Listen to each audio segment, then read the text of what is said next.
है उस हुस्न की यादें तुझसे, जिसने इस दिल को परी खाना बना रखा था, जिसकी उल्फत में भुला रखी थी दुनिया हमने, दहर को दहर का अफसाना बना रखा था।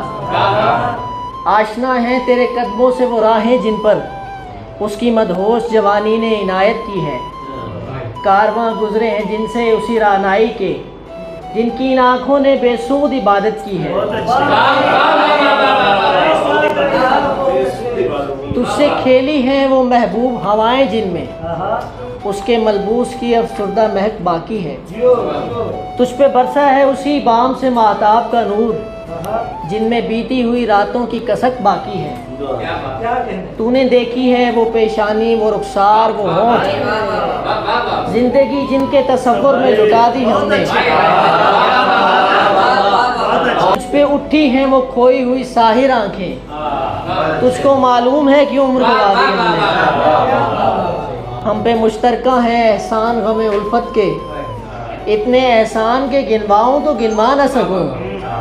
हमने इस इश्क में क्या सीखा है, क्या खोया है, जुज़ तेरे और को समझाऊं तो समझा न सकूं।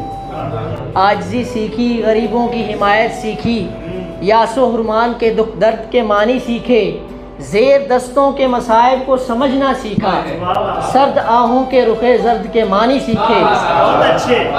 जब कहीं बैठ के रोते हैं वो बेकस जिनके, अश्क आँखों में बिलकते हुए सो जाते हैं। नातवानों के नवालों पे झपटते हैं अकाब, बाजू तोले हुए मंडलाते हुए आते हैं। जब कभी बिकता है बाजार में मजदूर का गोश्त, राहों पे गरीबों का लहू बहता है। आग सी सीने में रह रह के उबलती है न पूछ, अपने दिल पर मुझे काबू ही नहीं रहता है।